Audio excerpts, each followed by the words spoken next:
everybody, we're back for, I think, part 3 of Metal Season. This episode's going to be a little bit about the transition between 2 seasons. So the transition from metal into water.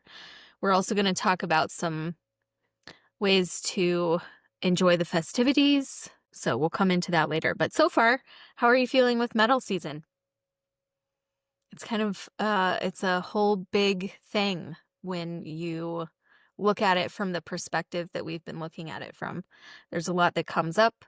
There's a lot to notice that maybe you hadn't noticed before. And especially after last episode, all about the resistance. How have you been feeling with all of that? Have you been making space for your resistance and sitting with it? Have you been noticing it and its ability to be your sacred guide or a sacred guide? How are you sitting with it? Let me know. I'd love to hear. So far, just as a recap, so far this metal season, because we have come a long way. It's a long season, metal season. And we've covered a lot of ground. So far, we've talked about our basics, so the seasonal resonances that we share in our guides over on Instagram. We've dipped our toe into some of what it takes to be more present with metal season and this sort of idea of seeing things differently or seeing with this different kind of eyes, where we're noticing things that are typically underneath the surface of our conscious awareness. And so they tend to lie in the subconscious or unconscious. We've talked some about that. We've touched a little teeny bit about on resistance and how it can be that sacred guide, and kind of how to make more space for these darker parts of ourselves or these deeper parts of ourselves that kind of, like I said, have been a little bit more hidden until this moment and until this kind of space that we've created in metal season to sit with them. And all that comes with making space for those parts of ourselves. There's a lot there. There's a reason that most people don't look at those places within themselves because, like we talked about last time, there's a lot that has been kind of buried there and patterned around it protectively. And, when we start digging those places up, a lot can move and a lot can just bubble up. And there's a whole huge dance that comes with these things that we've talked about in metal season so far. This is a big, it's a big season, and there's a lot of trepidation here and fear here. And this whole thing of not knowing can be paralyzing. One, because it's scary, but also we don't know what to do with it. We've never dealt with it before in a lot of cases. And so I just wanted to mention that these are very multi-dimensional, highly nuanced themes that we've been talking about that come up in metal and, going into water as well.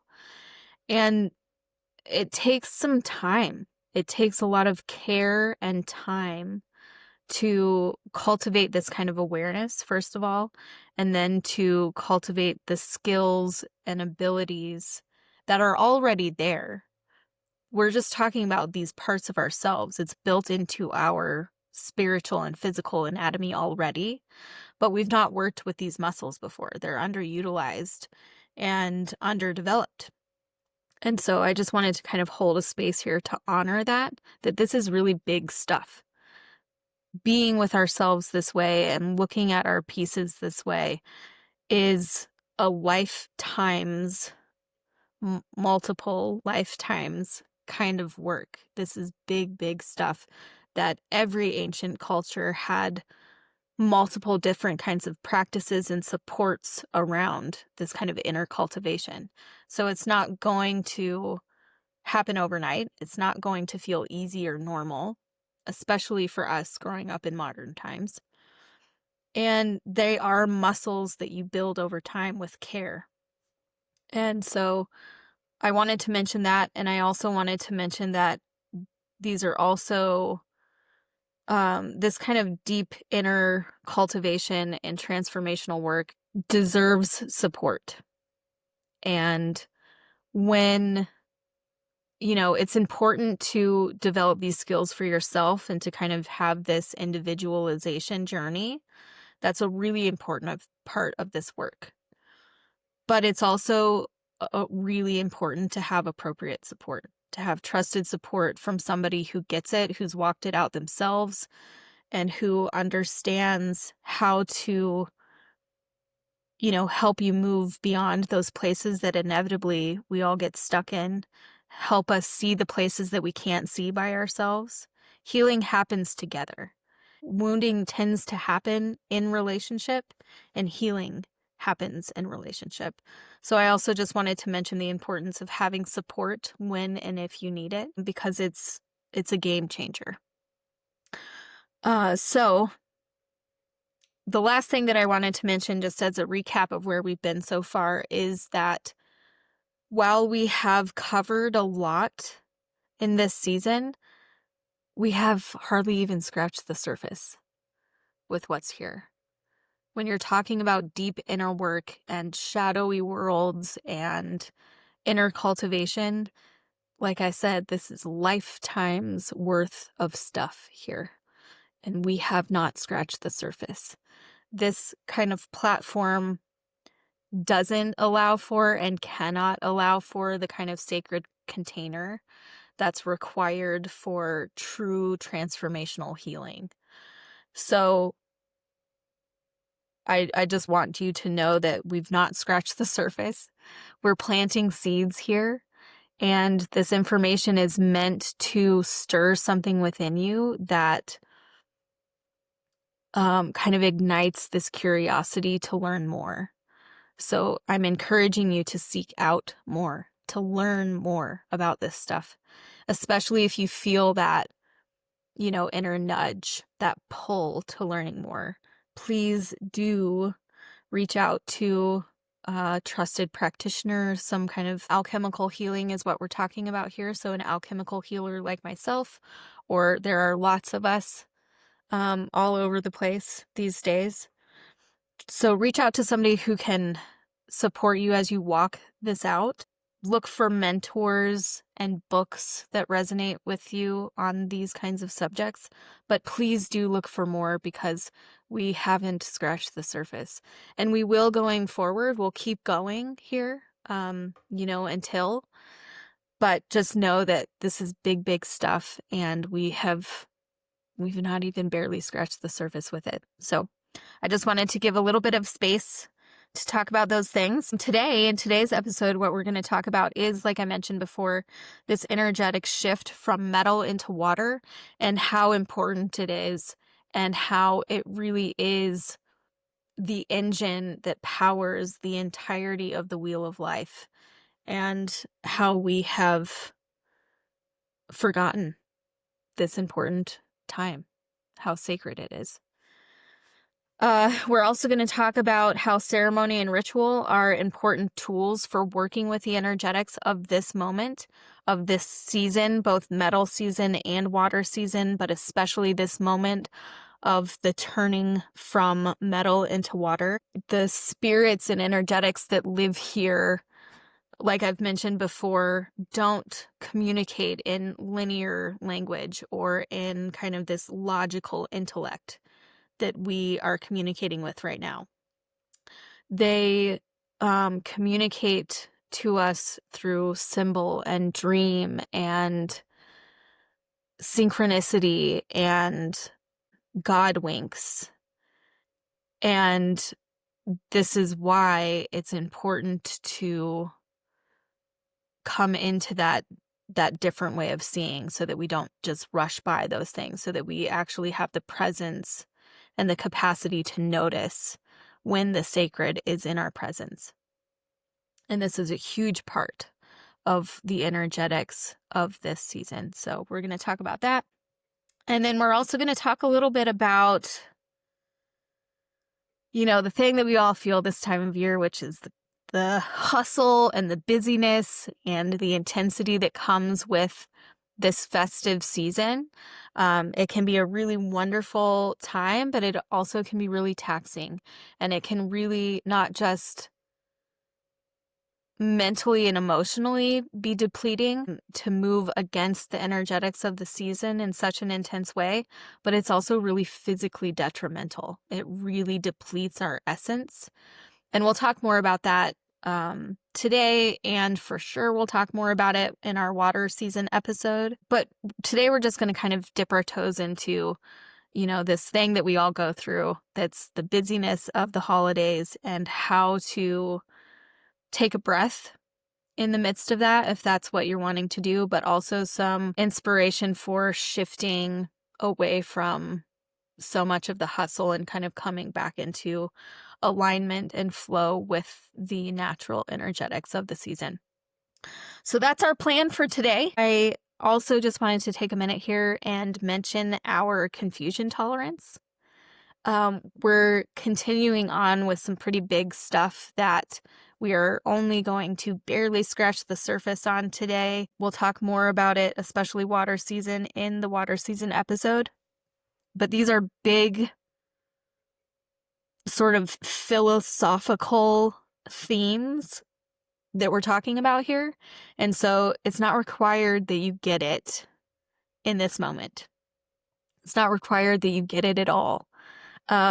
It's just this feeling and these energetics and allowing them to kind of wash over you and not being super attached to understanding all of it and doing anything with it other than just listening and let it kind of permeate and land as it needs to right now, and trusting that you're getting everything that you need in this moment, and that so much more is happening in your subconscious and unconscious. So I just wanted to remind us of that.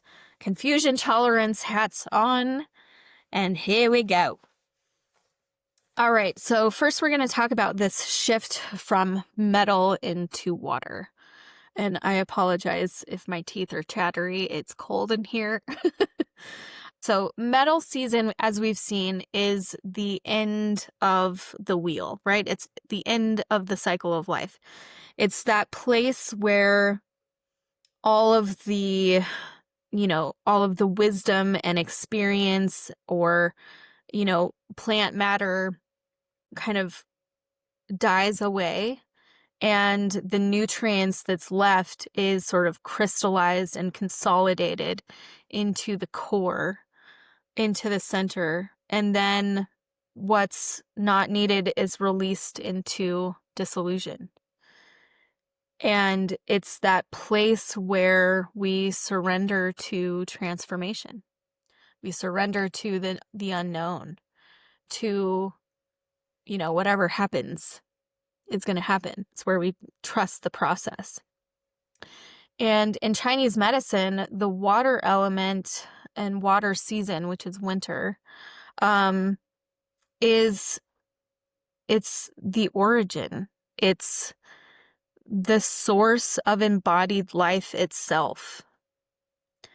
It's this place where it's like the deepest of the deep. It's the most innate, inbuilt intelligence built into our bodies. And it's the wisdom that comes up from below. We talk a lot about essence here in the water element.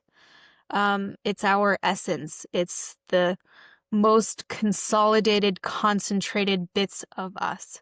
So here is included our genetic material, our DNA, our ancestral lineages, both physically and spiritually as souls. All of the elements have this kind of paradoxical nature.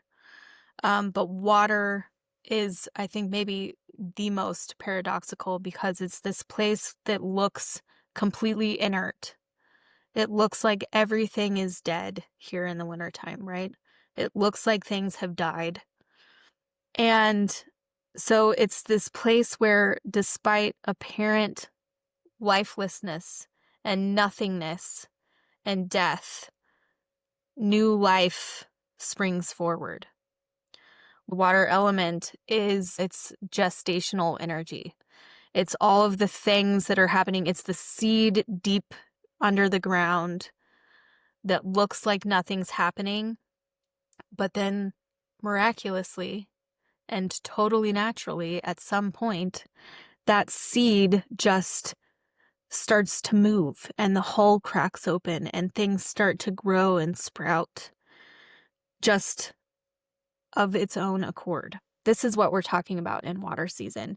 And if you have followed any of the incredible work over the last few decades with water, the physical substance of water. Dr. Masaru Emoto was kind of the pioneer around this stuff. Veda Austin currently does amazing work with water and the consciousness of water. There's so many others that are doing incredible work with water, but we know from their work that water stores things. It stores information. It stores energy. It stores emotions, ideas, really everything. And it has its own consciousness. We know this now. I don't have time to go into it here. But definitely check out Dr. Emoto's work. For sure, check out Veda Austin's work if you aren't familiar with it. But this is what we're talking about when we're talking about the water element. It has its own inner intelligence that is capable of so much more than appears to be on the surface. And so this is where we're at with the water element. And we'll talk more about that when we get to water season. You can imagine we have a lot that we are going to talk about there. And we'll go into water season in the new year. So that'll be out in January. But for now, I wanted to really kind of focus on this moment that we're in, where we're moving from metal into water, because it's such a sacred moment. And like I said before, it's really what happens here is the engine that drives the entirety of the wheel of life. And so we're talking about metal being the end of the life cycle and water being the beginning of the life cycle. And what happens here, my teacher Lori refers to it as the mysterious pass. So I'm going to read this quote from her real quick. And she said, about this moment from metal turning into water, all other parts of the life cycle follow a logical unfolding of all carbon-based life. All of life here on this planet and all other parts of the wheel of life follows this logical unfolding, right? Wood, moves into fire, nourishes fire, fire nourishes earth, earth nourishes metal. But this metal into water is this mysterious place that is not only beyond our current human capacity for understanding. Mechanically, we have no idea what happens between death and life. Even with, the plant matter, we don't know what that magical, miraculous thing is that from death sparks life. We don't know what that is yet. We don't understand it. And it requires this faith in something bigger than ourselves. And this is what happens here in this part of the season. So it requires this movement from, apparent entropy and death and disillusion to somehow this sparking of life. So we're surrendering into this unknown. Things have died and somehow they spark back into life. But there's this period of gestation where we don't see any movement, where everything seems dead and it looks like that's just it. So it requires that surrendering into the unknown and this faith in something bigger than ourselves. And from this place of surrender and allowing, room for the unknown to work its magic, there's room for the intelligence of these energetics to do their thing. We're talking about leaning into chaos and trusting the death process and what happens here, whatever happens here beyond our conscious awareness, beyond our understanding, beyond our vision. We can't see it. It just happens naturally and miraculously. And this is the space where renewal can happen. When we surrender into the unknown and trust the process, there's room for renewal and there's room for infinite possibilities. This is where we're talking about, from the empty space, all things are born. So, again, this is heady stuff. It's heady stuff, like when we're trying to intellectualize it like we are here. But when we kind of come out of our heads and into our hearts and into our bodies, all we're talking about here is this deep sort of yin-y feminine energy that, is similar to like the pregnant mom who's cooking her babies. That's just this thing that's happening outside of our field of vision and really beyond our understanding, but it's totally normal and natural and happens all day, every day, everywhere. It's this thing where the seed is just doing its thing underground where we can't see it and we're not sure if it's going to come out and sprout or not. But most of the time it does. We just trust it. This is what we're talking about. But because it is highly transformational, requires this kind of faith and trust in a process that we don't understand. It's beyond our comprehension, and it's chaotic. It's beyond our control. And because of that, a lot of these kind of energetics have been intentionally sort of marginalized and pushed out of our traditions, out of our culture, just sort of like swept under the rug, like, nope, we don't need to look at that. We don't get it. It's crazy. It's chaotic. It's scary. We can't control it. So we're gonna rush through that. But ancient cultures, most indigenous and ancient cultures all over the world had ceremony and ritual that honored this moment. And the moment that we're talking about specifically here is solstice. It's this, and it's not just a day on a calendar. This year it's December 21st. It's not a day in the calendar. Nature doesn't move on dates on the Gregorian calendar that is based on nuttiness. It's not based on that. It's a whole season. Nature takes her time moving through this process.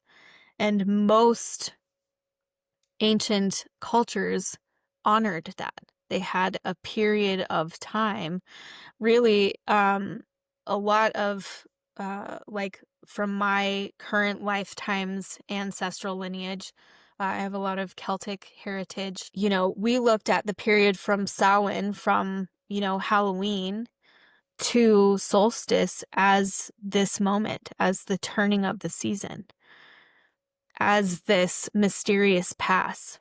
The veil thins over at Samhain, and we honor the ancestors, we honor the death process, we honor the dying as sacred. And then there's this period of, 49 days until solstice when the light begins to return, of being with this mysterious unknown, this gestational energy, where there's a mix of death and renewal happening. There's so much here and it's hard to talk about. Like, I keep thinking about this quote. It's like the first line of the Tao.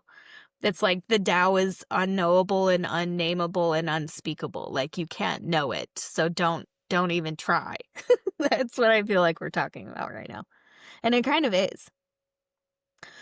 Okay, so we're talking here about this death and resurrection energy that happens from metal into water, this mysterious pass, as my teacher Lori calls it. What we're talking about here is the essence of alchemy. It's the essence of transformation. It is, again, the engine that powers the entirety of the life cycle. There has to be death in order for there to be renewal. And this renewal comes from below. It doesn't come down from above. It comes from below. It's like that volcanic upsurging from deep in the yinny matter that creates enough force to come up and push up through into the surface, into the light. That's what we're talking about here. And, you know, even now, our traditions and things that we celebrate around solstice, around Christmas, around, other holidays that are celebrated in this chunk of time, they come from these ancient traditions around honoring this sacred turning. And there's a lot of emphasis now on the returning of the light and, the light, becoming longer again during the days and, the rebirth of the light, however you celebrate that in your own spiritual or religious, culture.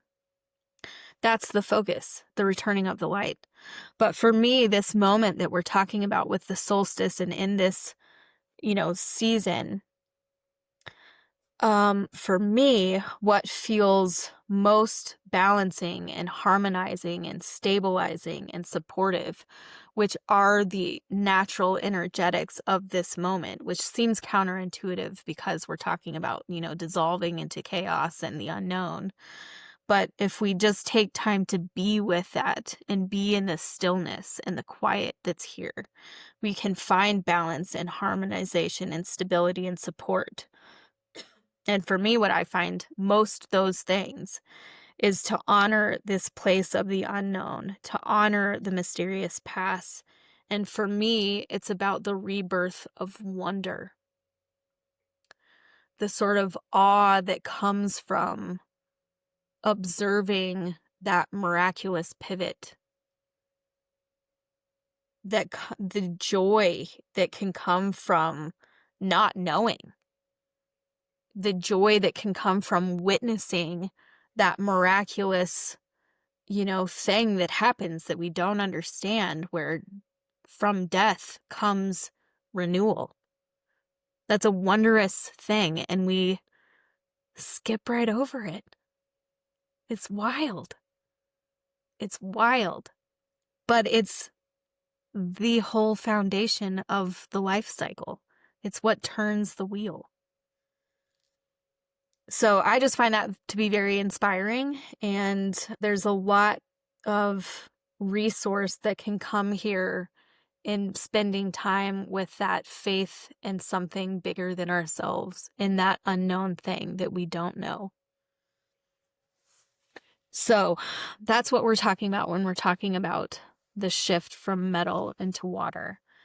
And again, if we have to put a date on it, we're talking about the solstice. I mean, think about how many ancient megalithic structures were built all about the solstices. The solstices, winter and summer solstice, are this, sort of axis upon which everything else revolves.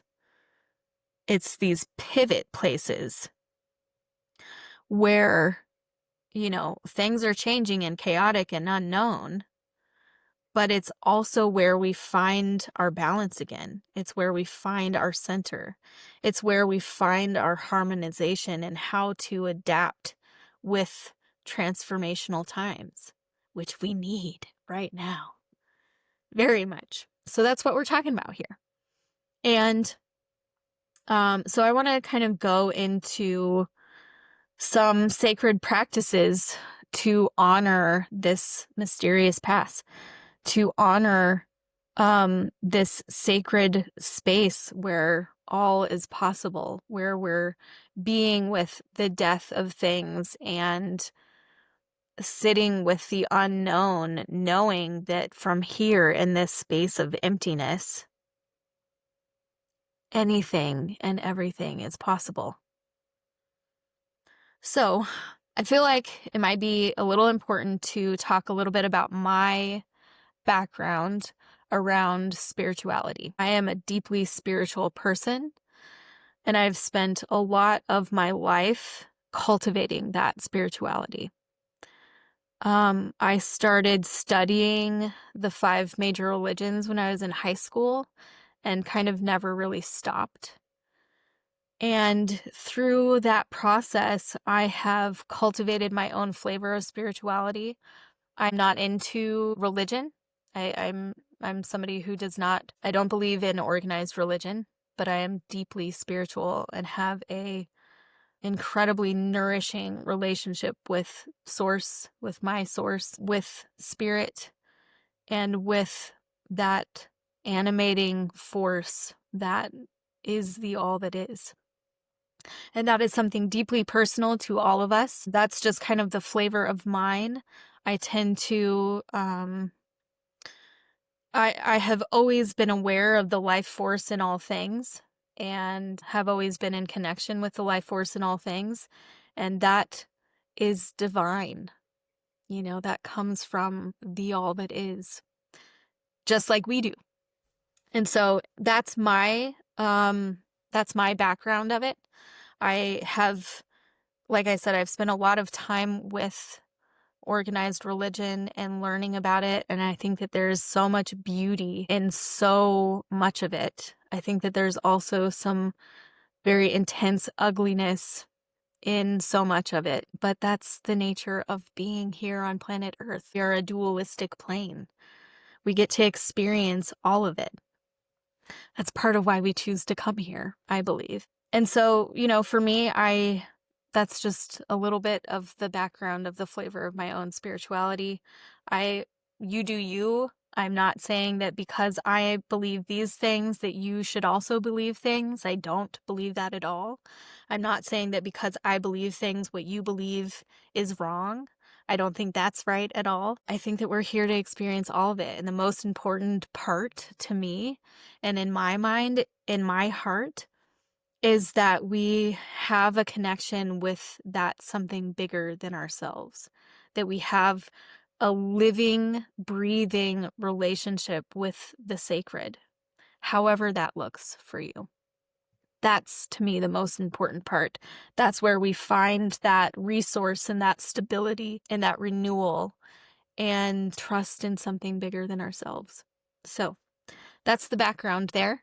It's a little bit of my story. All right. So traditionally, there's this practice called the sacred nights or the holy nights. It's actually what the 12 Days of Christmas song is about. If you've ever wondered where that song comes from, we're talking about these 13, or the song talks about 12 nights of Christmas. This is what we're talking about.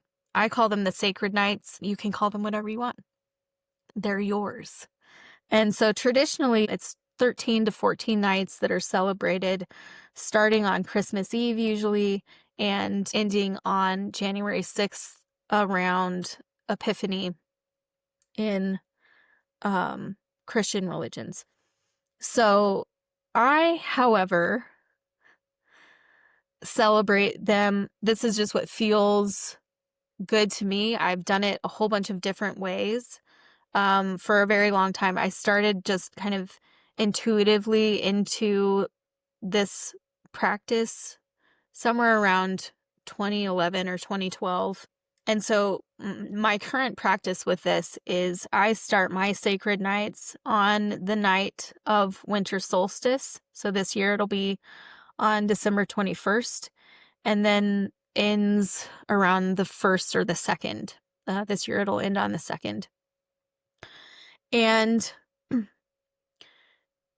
again, there's a whole bunch of different ways to do this. A lot of cultures honor each night they honor a specific saint or a specific deity or a specific being in nature, like stones or snow or trees or animals. There's an infinite way to do this kind of practice.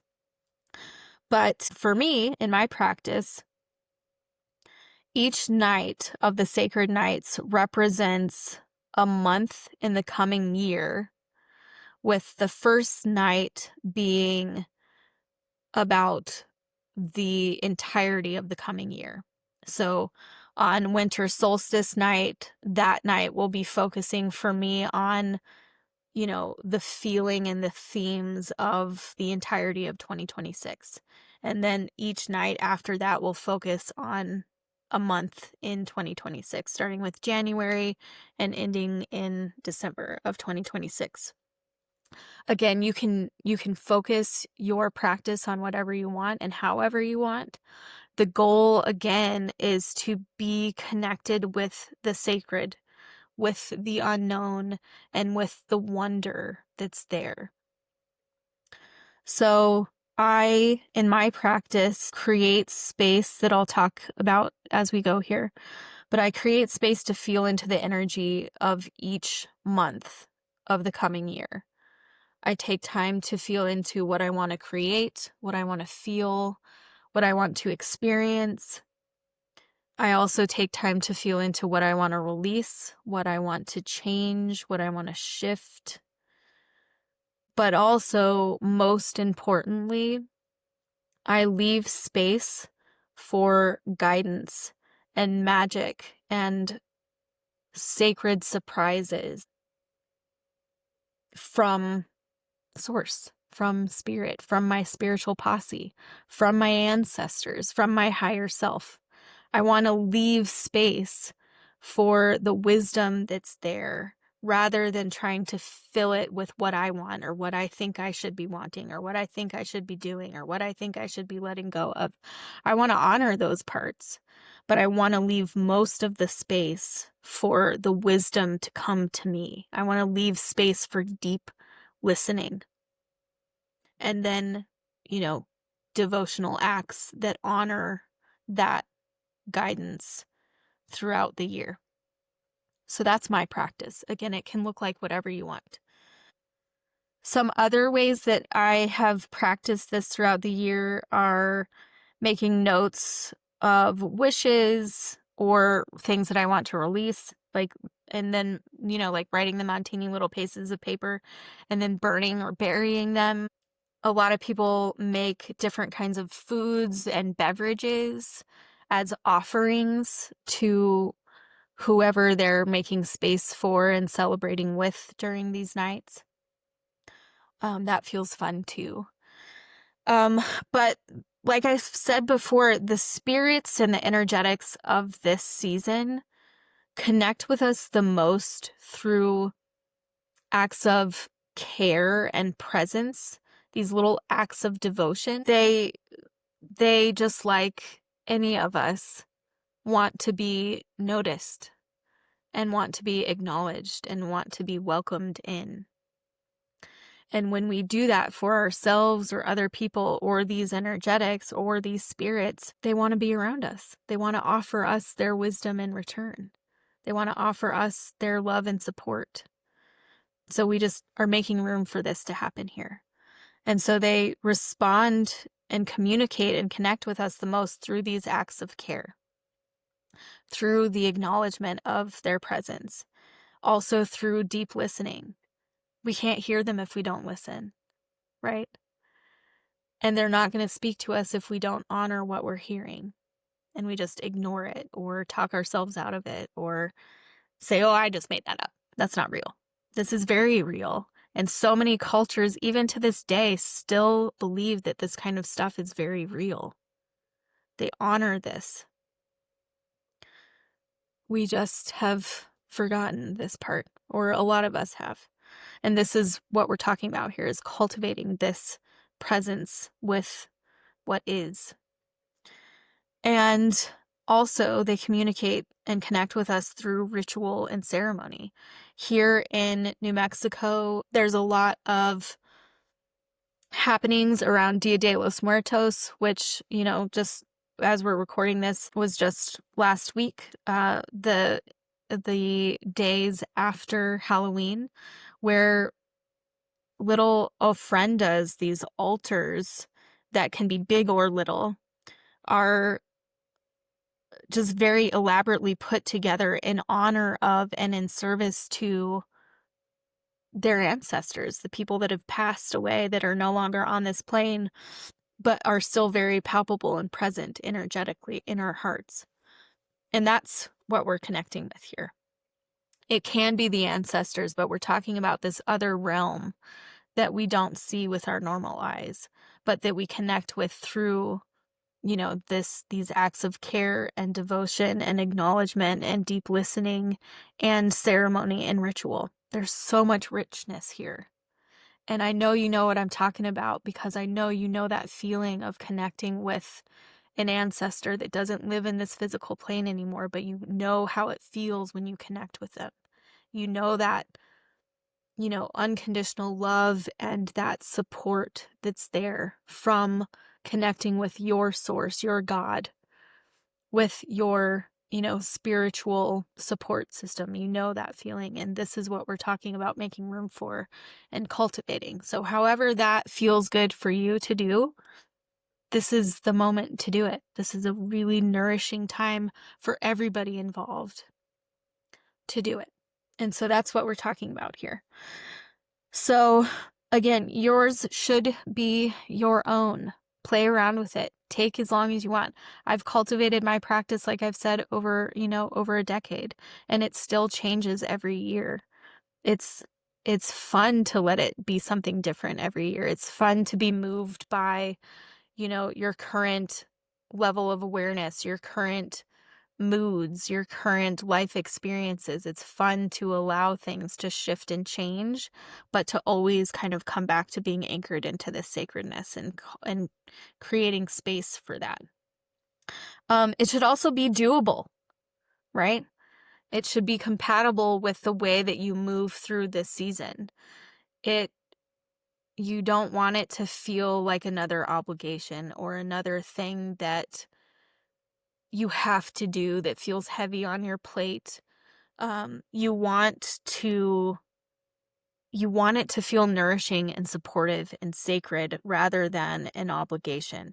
You want to be able to do it in a way that cultivates wonder and reverence and, you know, fun rather than heavy and obligatory. So those are the only requirements.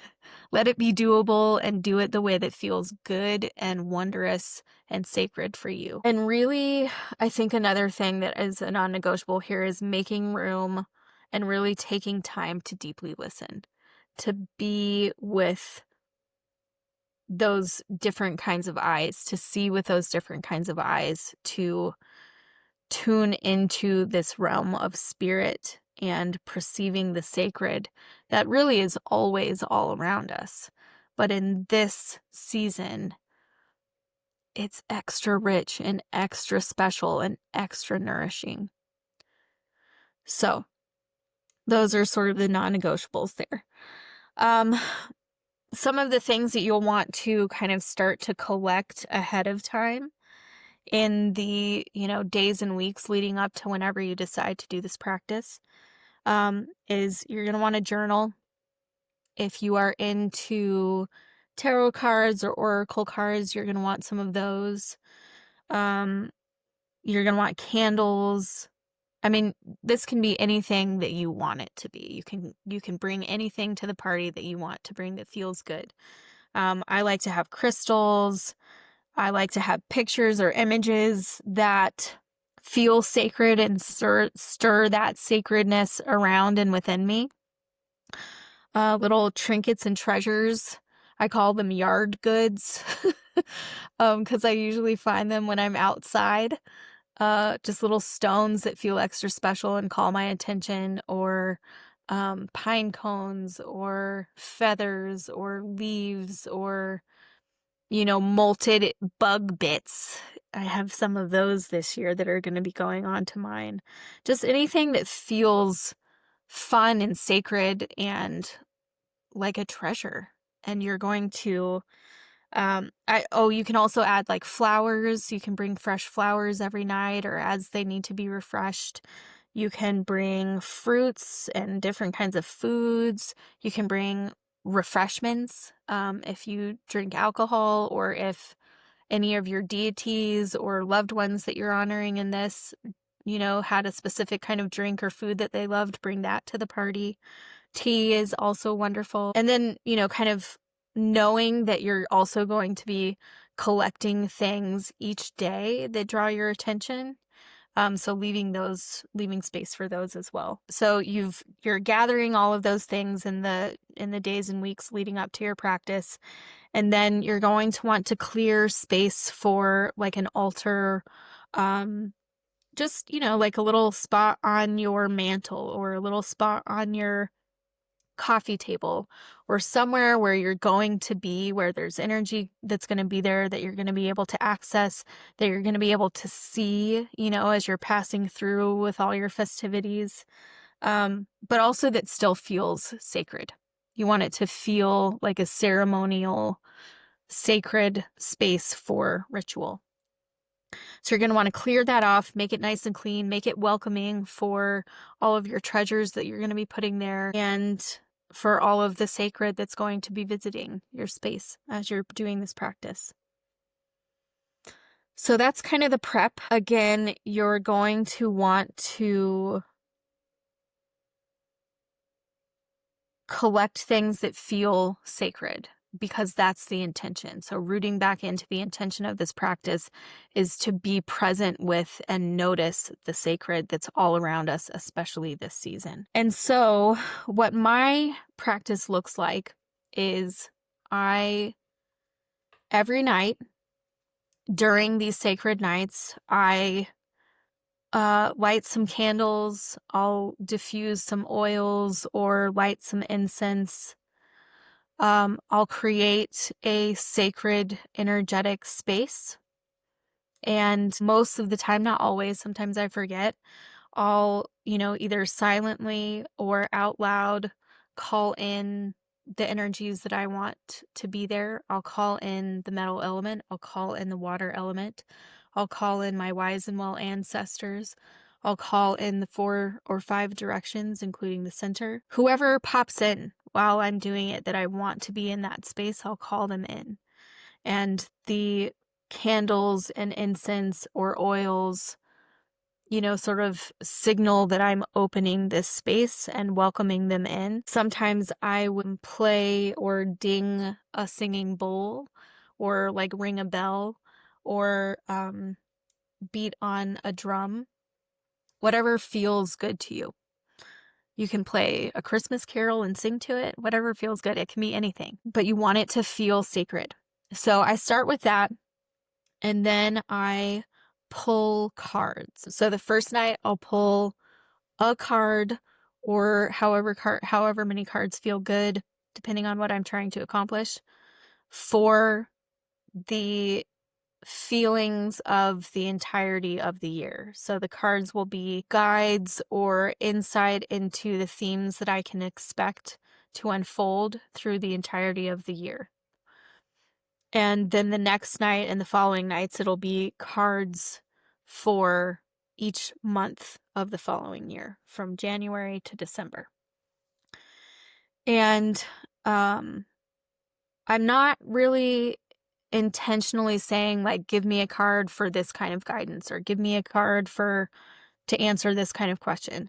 I'm really opening the space for the energetics and the spirit and the sacred to offer its insight and guidance in that moment. And I do this around sunset every night. So from sunset that night to sunset the following night, I'm noticing what comes up in my consciousness. I'm noticing what pulls at my attention, what like interactions with loved ones, or what yard goods, yard treasures pull my attention, or what songs pull my attention, or what comes up in my dreams. Especially dream time during these nights is a treasure trove of sacred wisdom and guidance. And so I'll just be paying attention to those things and noticing them. And then at sunset the following night, I'll bring my journal out and I'll write down everything that I noticed. I'll write down my dreams. I usually write down my dreams right when I wake up, because if I don't, I forget them. So, I mean, really, I have my journal with me as often as I can during these nights so that I can jot stuff down. And I also write down little tidbits that stand out about the cards that I've pulled, and I'll write down any kind of insights that I feel like I want to make note of. And I'll do that for all of the 13 sacred nights. And I can't stress the writing it down enough, because the point of this is to, like, yes, we're creating space for the sacred in this present moment and in this season, but the, like, profundity of the support that comes through this practice cannot be spoken of enough. I cannot express how powerful of a practice this is in helping. I mean, you'll come back to your card, you know, I always look at my cards, like if I'm in March, I'll come back to my March pages from this practice, and I'm inevitably every single month blown away by what's there for me, like what's currently happening in March that came through in the cards or in the treasures and the yard goods and the songs and the dreams.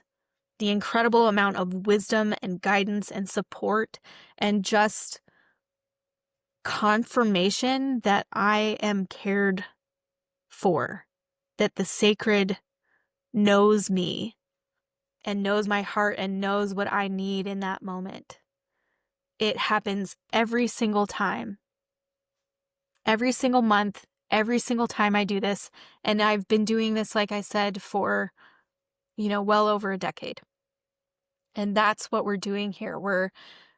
We're kind of writing down these breadcrumbs that we're given during the sacred nights, to help us reconnect and remember how loved and supported and nourished and cared for we are by the all that is. And so write it down.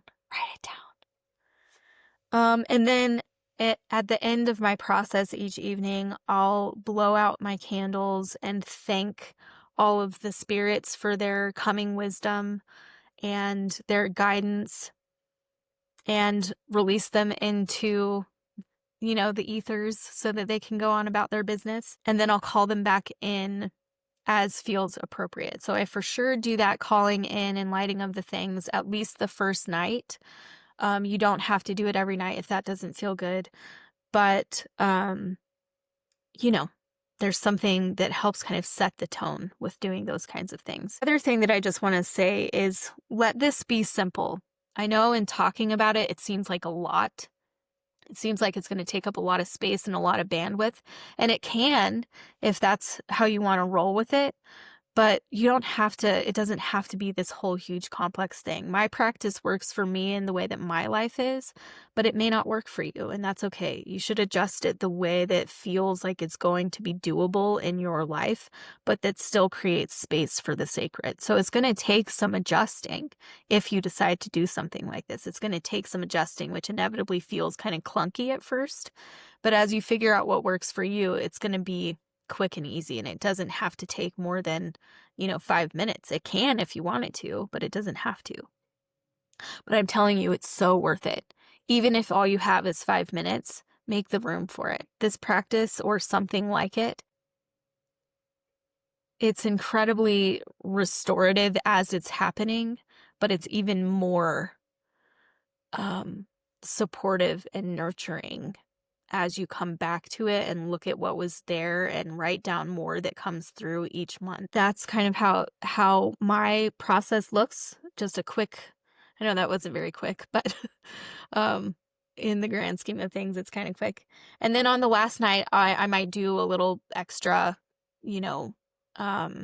gratituding around the spirits and the process and the energetics.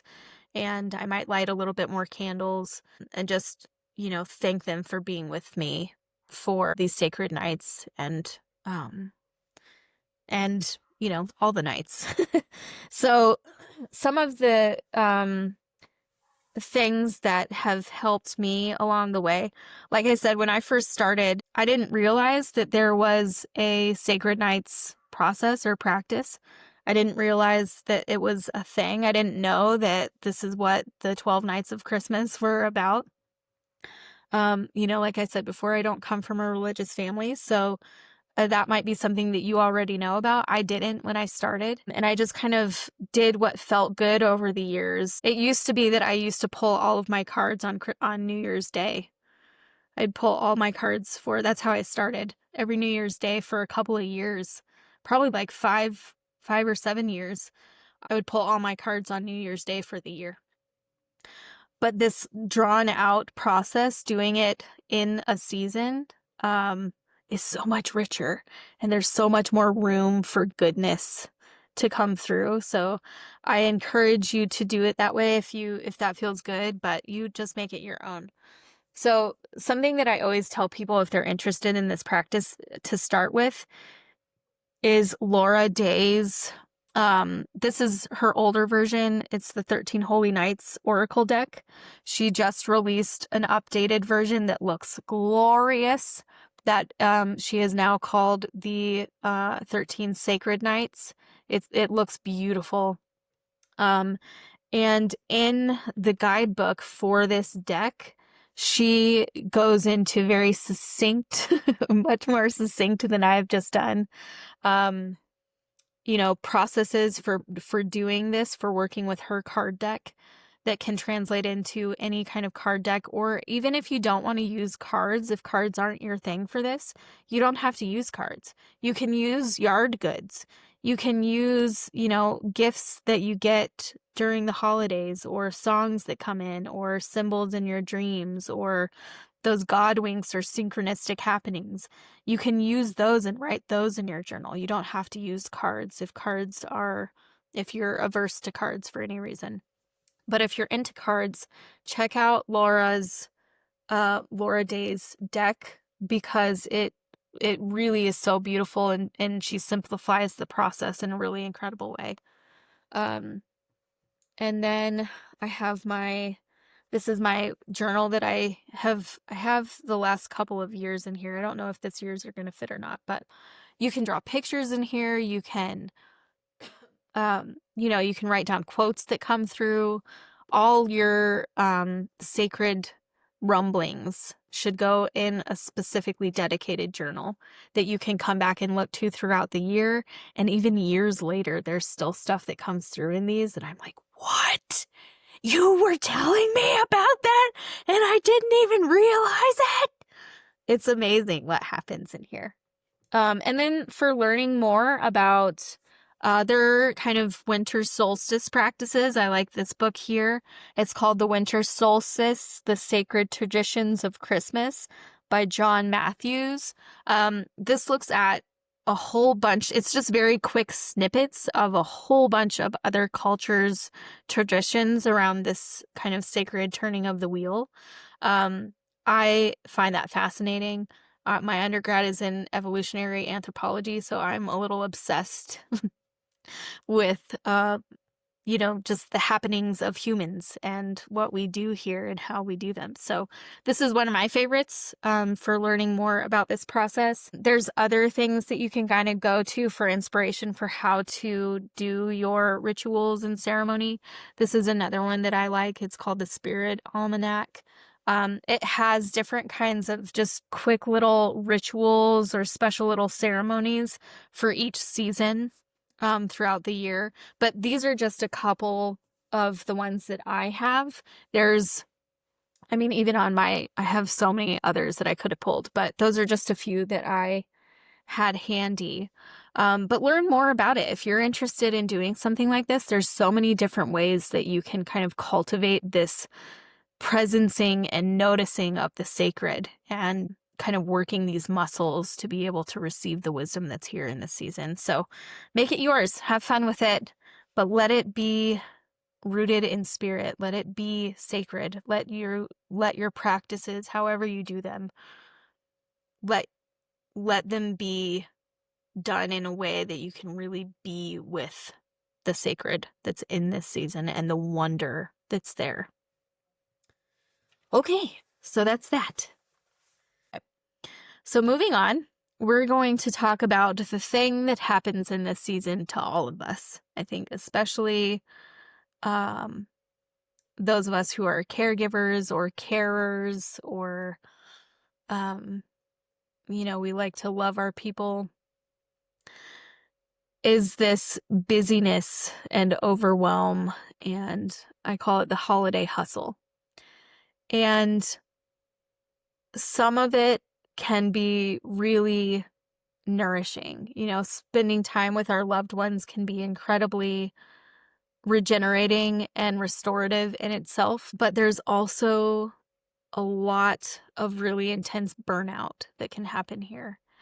And I mentioned this before, where like mentally and emotionally, we can really become drained and overwhelmed and irritable, and then lose our presence with what we're actually doing, with what the point of the season is. But also physically, when we are working in opposition to the energetics of the season, in any season, but especially in this season, we can become really depleted. And it's especially in this season because this season really is all about consolidation and going inward and being inert, so that we can, compost the soil completely and have it be the most fertile and nourishing that it can be for when it comes time to spring forward and to come back to life. And so much of the holiday season, doesn't allow for that, or we've cultivated traditions that don't allow for that.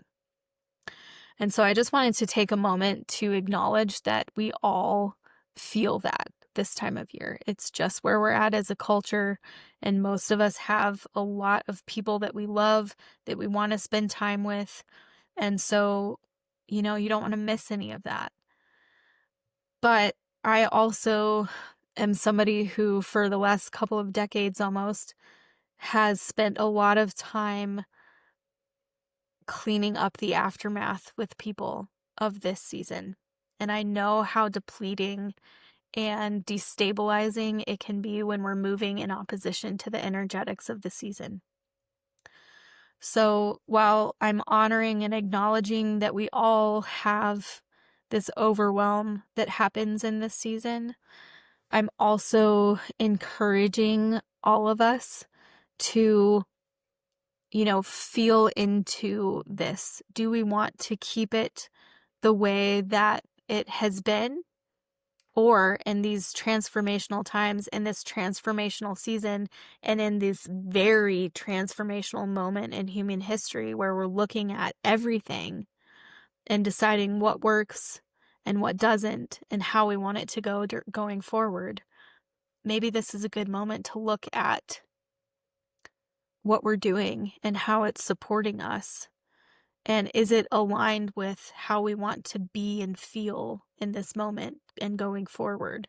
And what can we adjust to make it feel better, to make it be more aligned with the energetics of the season? So I think that it's important to talk about here in this moment, giving ourselves permission to do something differently. Astrologically, we're in a moment where traditions are changing. And I don't know if you've noticed this, but the last few years, holidays feel different. I can feel the traditions changing, wanting to be honored differently. Whether I'm intentionally doing it or not, it's happening. There's adjustment happening around tradition and celebration of all holidays, but especially these winter holidays. And so it's just giving ourselves permission to do something differently, to think about what we're doing a little bit differently, and to come back into grounding into the sacredness of the energetics of this moment, and that it really is about, the entirety of nature slows down and goes inside and is more still and more present with what's happening around. And so that's what our bodies, because our bodies are part of nature and our spirits are really craving. And so if you feel this pull, this is your permission, not that you needed it from me, but we're doing this together. It's your permission that it's okay to think about doing it differently and seeing things differently. And I think another part of this is supporting ourselves in ways that help us be okay with changing, that help us be okay with, not people pleasing our way through the holidays and not over obligating ourselves as much through the holidays to do what we need to do to be okay with maybe disappointing some people until we can help them understand what we're doing, to help us feel safe and supported within ourselves to make the changes that maybe we're craving. Because, as much as we love our family, it can be, we want to be with them because we love them and we want to be around them and we don't want to miss any of it. But if we feel this need for change, it can be hard to make the change because we don't want to disappoint anybody.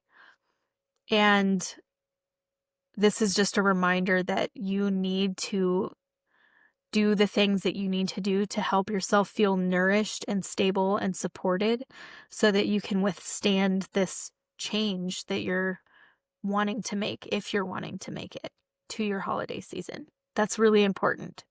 So if you need a snack, have a snack. If you need some warm socks on, have some warm socks on.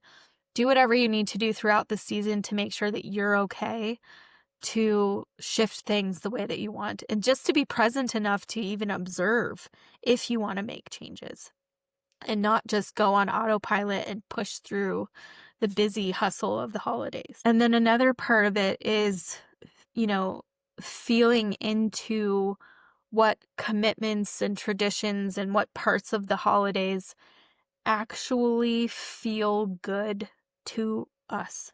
What actually feels good for you and your family. What actually feels good. Making room to feel into that and observe it. And if this is the first year that you're kind of in this space where you're, feeling like, I don't know if this is too much, I don't know if I want to keep doing it like this. This is the space where you let this holiday season be one of observation, of just, going through the things that you normally go through and that you already have plans for, but really observing how it feels. How does it feel for your body? How does it feel with your emotions? What kind of emotions are you having? Are you really enjoying it, or are you feeling overwhelmed and resentful and irritable and things like that? Just really observe how you're feeling and what actually feels good, what doesn't feel good. And then you can kind of start to look at where you would want, to make some adjustments, where you would want to let things go or change things. And then I think another thing that's really important is deciding who, how, and if others are involved. So this would come, when we've kind of figured out what feels good, how we want to celebrate the season, how we want our holidays to look and feel. We're deciding on who, how, and if we're involving other people in that process. So I'm somebody who communication is really important for me. I'm a Gemini sun, so I probably communicate more than I should sometimes. But for me, communication is important. And so depending on the level of closeness that you have with, say, your immediate and extended family, you're going to want to communicate that you're making changes, especially so that nobody feels abandoned or, has space to develop hard feelings about what you're doing, Or even if they do, because we can't control how anybody else feels or perceives what we're doing, we know that we have come from our heart and we've shared our hearts to our level of comfort, and we've discerned the appropriate level of involvement in our process with these people. So we're deciding here how much we're going to share with who from our hearts. We can share our hearts with people to varying extents. With the people most close to us in our immediate family that share our homes, they're going to need to know a little bit more, and they deserve to know a little bit more. They're with our hearts in a more intimate way. And so we might want to share more with them about where our heart is with how we're doing things and what we want to be doing, and be curious about how that feels for them and what they want to add to the process. And then for extended family and friends, just sharing what you're shifting to as it feels appropriate, if it feels appropriate. It may not feel appropriate for you to share anything about how you're shifting. That's all good. You do what you do. But you want to, at least in yourself, know you want to have boundaries. This is what we're talking about here, right? We're talking about boundaries. So you want to feel solid in the way that you've cultivated your boundaries around your process, especially if you're somebody who tends to be a people pleaser or who overcommits. You want to do what you need to do to make yourself feel good about the shifts that you're making, and to create a sacred, safe container to make those shifts. Knowing that even if you do share your heart with people about this, they're not going to understand it the way that you do, because they don't have your heart. They don't have your perspective. You can offer as much as feels good to you to offer, to share with them, what you're doing and how you're choosing to celebrate your holidays, but you don't owe anything to anybody, and they can't understand from your perspective because they're not you and they don't have your perspective. So it's kind of knowing that part of things. Okay, so I wanted to just quickly talk about the gifts, because the sentiment behind gifts, I think, is beautiful. We want to love on our people, and a lot of people have the love language of giving and receiving gifts. And so it can be a really beautiful and important part of, connecting with the sacred during the season. It can be a really beautiful part of connecting with those loving feelings that we have for the people that we're giving gifts to. But it also can really make us feel really cranky and resentful and overwhelmed and stressed out, because it can get out of hand. We lose sight about what we're actually doing with the gifts. And it can be, I've seen it become competitive, and, it can just get kind of yucky, and that's not the point. And so we're taking a moment here to just remember what the point is of the gifts. They're little gestures of love. We're loving on our people with these gifts, if that's how you choose to see it. And so with my gift giving, it's changed a lot over the years. It used to be like more is more. And there was a lot of buying and all of that. And over the past few years, it has felt more and more loving and sacred, at least to me, to shift the way I'm giving gifts. And so for me, that's looked like making a lot of my gifts, and sometimes they're more involved than they should be. Sometimes they're more stressful than they would be if I just went and bought something. But my intention is always, and if I stay connected to it, my intention is always to extend care and love and gratitude for the people that I'm gifting to. And so my gifts reflect how I do that. So they often have to do with, giving plant matter, whether it's like herbal teas or an herbal tea kit, so that they have, you know, the ingredients to make their own special blend of tea or their own essential oil blend or a special flower essence that either I've made or that I have bought. I've done a lot of plant spirit healing gifts where the spiritual energetics of the plants are given as gifts in various forms. I gave lockets with plants and explanations of spirit healing. This year I'm doing little yarny, crafty things with plants attached to them. It can be anything. It can be anything as long as it's special and from your heart and simple. And buying stuff can still be that. If buying stuff feels best, buy the stuff, but connect with your heart and your gratitude and your love and adoration for the people that you're giving to. And that helps you feel more resourced. You know, generosity and gratitude create more generosity and gratitude. And so if you intentionally connect with those, just as we're intentionally connecting with the sacred in this season, we perceive and then therefore receive more of that. And that's the point of this. If giving gifts doesn't feel good, I love the idea of writing love letters to your people, like just buying some empty inside cards and just writing a quick little few sentences like, I love you and I love how you do this and I love that you're this way and I love who you are. And just giving that. Those are the gifts that have the heart attached with them, the love and the gratitude that go with them. Those are the gifts that people remember, and they remember it because it imprints on their hearts. It invokes the sacred within them. And that's what we're doing here. So again, you know, when we're feeling spun up and the heat of the holiday hustle and the overwhelm and the resentment and, you know, just the holiday angry that can happen, however we're doing it, we always want to come back to our intentions. What are we wanting to create here in this season?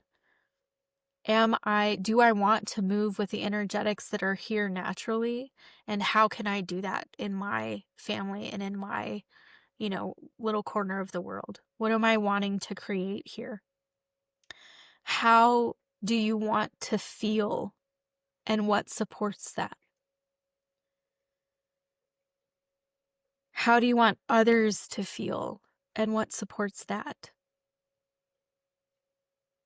How can you share your heart and your intentions at the appropriate level with others?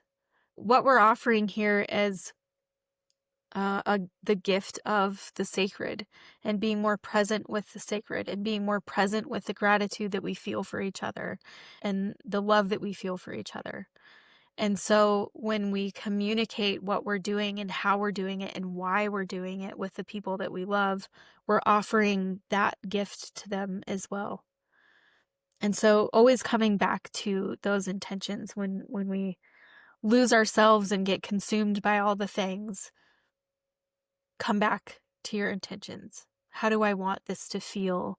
What am I really celebrating here? And come back to that. And I know it sounds super simple, and it is. But it's so easy to get caught up in the hustle of the holidays and forget what we're actually doing and why we're actually doing it. So even if you're not in a place where you feel like you want to change what you're doing for the holidays, you still have these intentions to come back to. You still have this presencing with the sacred and the love that you feel for your family and your loved ones.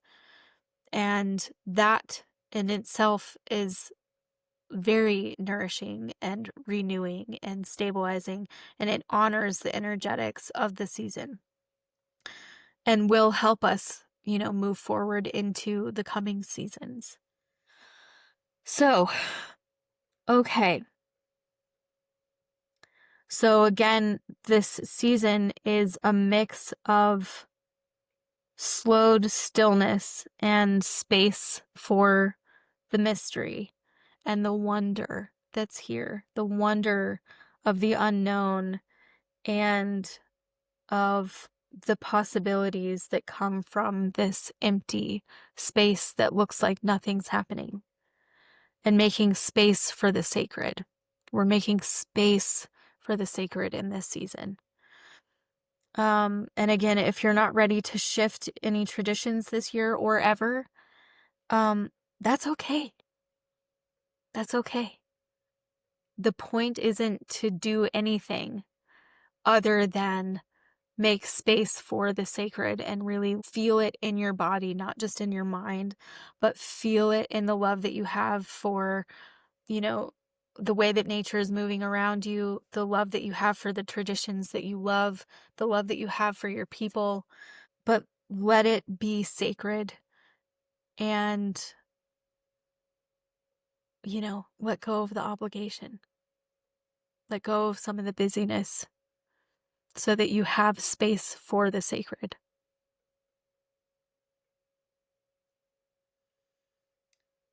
Okay. So I think that's enough for today. We covered a lot here, and there's a lot of energy moving just from discussing these kinds of things. The shift from metal into water is, like I said, it's very heady and can feel intense. It is intense. It is. But it's also wondrous, and you don't have to understand it. And you can't understand it. None of us can. We're not meant to. That's not the point.